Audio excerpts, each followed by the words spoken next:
He shows us what he wants done. Amen. You see, it's not what I want, or Bev wants, or you, but it's what God wants. And when we stay open to him, amazing things take place. Did you notice the theme this morning in the music? And this is how the Lord works things out. I've seen it time after time. It was a theme of love. And that's how the Lord has directed me for our message today. And if you will turn to 1 Corinthians 13. 1 Corinthians chapter 13. And that's called what? The love chapter. The love chapter. Reading out of the NIV. And now I will show you the most excellent way. If I speak in the tongues of men and of angels, but have not love, I am only a resounding gong or a clanging cymbal. If I have the gift of prophecy and can fathom all mysteries and all knowledge, and if I have a faith that can move mountains, but have not love, I am nothing. If I give all I possess to the poor, and surrender my body to the flames, but have not love, I gain nothing. Love is patient. Love is kind. It does not envy. It does not boast. It is not proud. It is not rude. It is not self-seeking. It is not easily angered. It keeps no record of wrongs. Love does not delight in evil, but rejoices with the truth. It always protects, always trusts, always hopes, always perseveres. Love never fails. But where there are prophecies, they will cease. Where there are tongues, they will be stilled. Where there is knowledge, it will pass away. For we know in part, and we prophesy in part. But when perfection comes, the imperfect disappears. When I was a child, I reasoned like a child. When I became a man, I put childish ways behind me. Now we see but a poor reflection as in a mirror. Then we shall see face to face. Now I know in part. Then I shall know fully, even as I am fully known. And now these three remain: faith, hope, and love. But the greatest of these is love. The scripture starts here in this chapter about how we can do all kinds of wonderful things. How many here have dreamed about all kinds of wonderful things that you could do? Let me see your hand. We have all had dreams, haven't we? But the scriptures say, no matter if we do all of these wonderful things and do not have love, what is it? Is it any good? No. It profits us nothing. You see how important love is. Then it goes in verse 4 to what love is patient, it's kind, does not envy, does not boast, is not proud, is not rude, not self-seeking, not easily angered. It keeps no record of wrong. Now, that probably is a problem that either you have had or do have at this particular point. I've had that problem. You keep a list, pluses and minuses, good and bad. Now, if we really love, what does it say? We will not keep a record of wrongs, because we will forgive and we will release it. You know, if we do not forgive, who does it hurt the most? Us. And we allow that unforgiveness to continue to control us. And so it's only God's love that through us that we're able to forgive, first of all, ourselves, and then also other people. Love does not delight in evil, but rejoices in the truth. Jesus says that he's the way, the truth, and the life. No one comes to the Father but by way of him. It always protects. And that's one of the things that I have been seeing in this congregation, in just being here just a few weeks. I have seen one after another protect each other, love each other, encourage each other.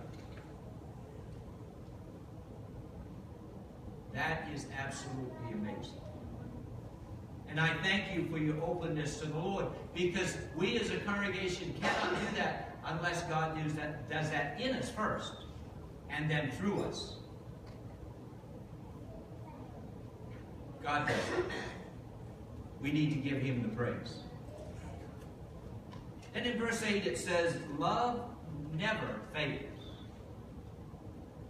Never fails. It's always appropriate to reach out in love.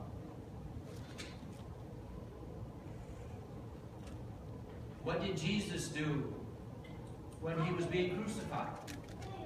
He reached out in love, even to those that were crucifying him, because he knew this was the will of the Father.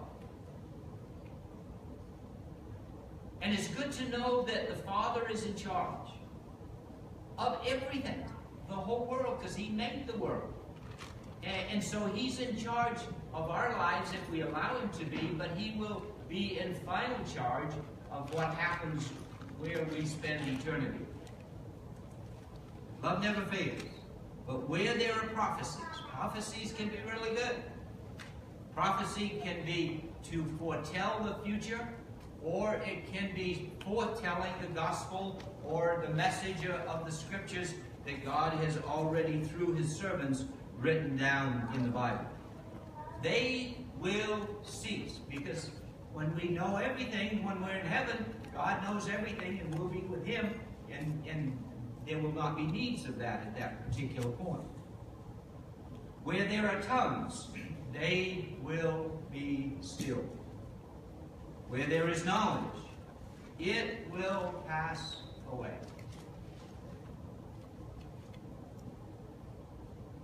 It says we know in part. No matter how much any one of us knows, we only know in part. Amen? Good. Now, I've known some people that thought they knew everything. Now, I've talked to a lot of teenagers that thought they knew everything. I probably thought I knew a lot of things when I was teen. But you know what happens when you get up into 20s or 30s and then have children yourself? You realize that your parents got really very smart in just a short period of time. Well, actually, they were short smart the whole way. But we try to just rely on ourselves, thinking, I know, and I can take care of this. And I can do this. Well, if we do it in our own strength, it will fail. But if we do it in God's strength, all kinds of wonderful things take place. For we know in part and we prophesy in part. But when perfection comes, the imperfect disappears. It says, when I was a child, I thought as a child. I talked as a child. I reasoned as a child. Well, when I became an adult, I put childish ways behind me.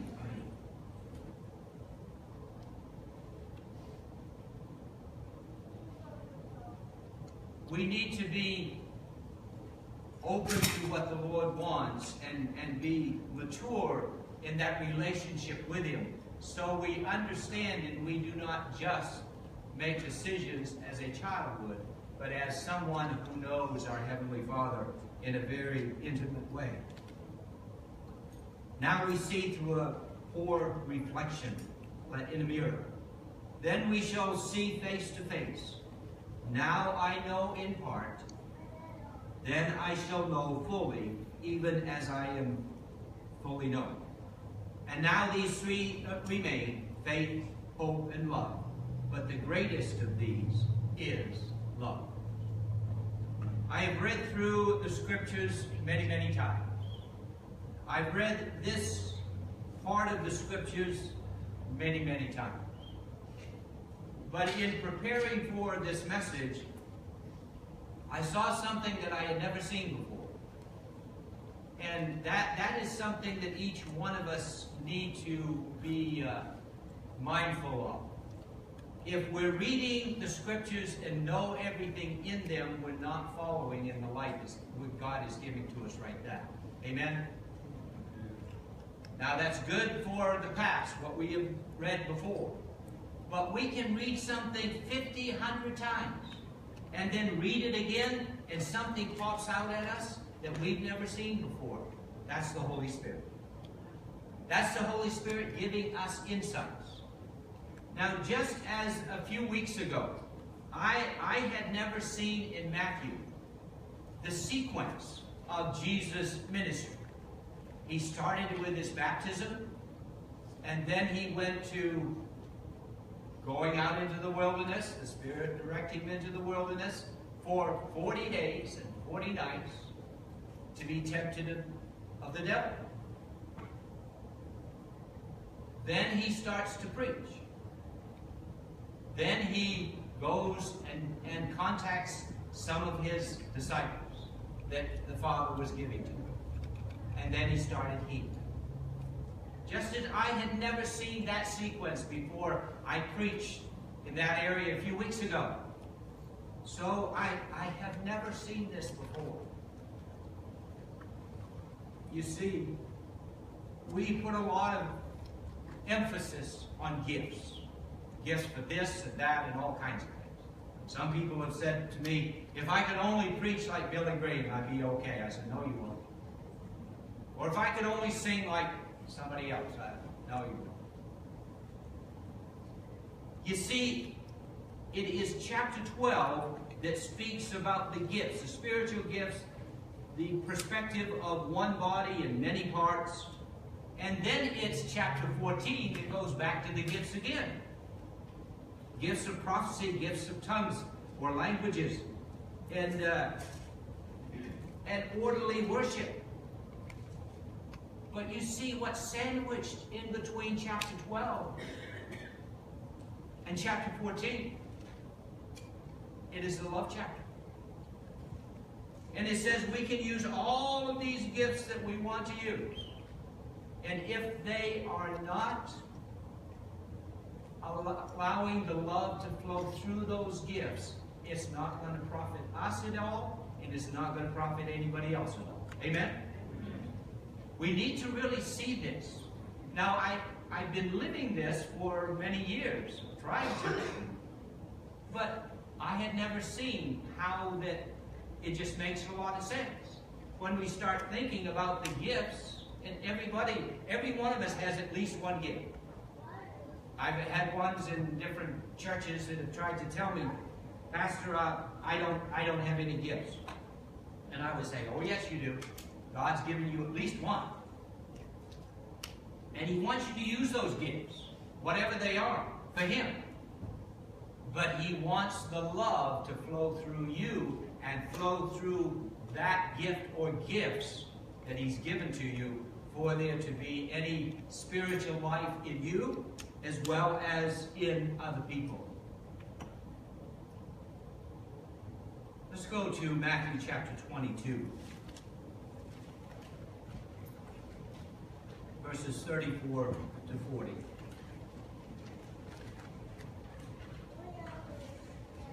All relating to love again. Hearing that Jesus had silenced the Sadducees, the Pharisees got together. One of them, an expert in the law, tested him with his question. Teacher, which is the greatest command in the law? Now, I'm sure he probably thought, this Pharisee, that Jesus could not come through with the answer. But he didn't realize that Jesus is the answer. Jesus replied, love the Lord, your God, with all of your heart, and with all of your soul, and with all of your mind. This is the first and greatest commandment. And the second is like it. love your neighbor as yourself. All of the law and the prophets hang on these two commandments. Your love life. It's very, very important. Your love life with God. Your commitment to Him. He's already made the commitment to you. He gave His life on the cross for you. Your love life with people. It's interesting as we work with people, there are some people that are easier to love and some people that are harder to love. Anybody here have some people they know that are kind of hard to love? And you know some that are easier to love. You and I can't do anything about whether they're easy to love or not. God says what? Love your neighbor. As what? You love yourself. Now in one place it talks about how we care for ourselves. We nourish ourselves. We try to eat the best foods that we can. And we try to only have things come into our mind that will be good. So if we love ourselves, and God loves us, you see, God loves everybody the same. He loves the really nice ones and He loves the stinkers. And we've got both and all in between, all around us, don't we? Amen?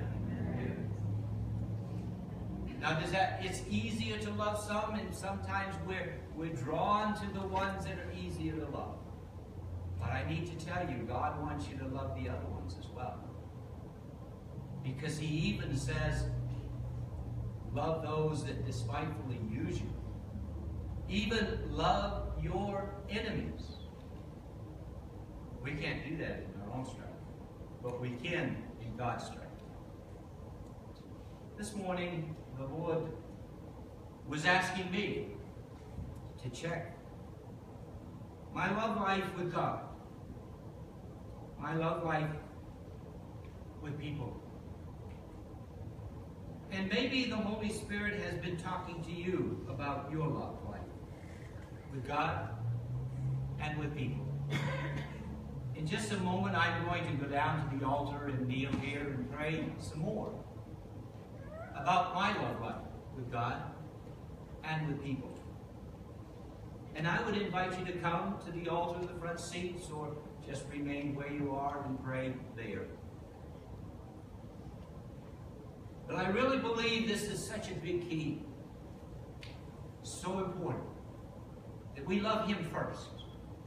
And we love ourselves. And then we love one another. And then we love those that are doing things that we wouldn't even think of doing. But He asks us to love them anyway. And maybe in that love, their life will be changed. And they will see something in you. One of the things in Sunday school this morning that the Lord showed me, Abraham probably thought he was just being tested by God, and the story would not go further than that. But we were talking about it this morning. Let me tell you, what's happening in your life, what's happening in mine, not only affects us, but it affects probably hundreds and thousands of people that see how we act, how we react, and they see the love of God in our lives. I'm going to come down and kneel.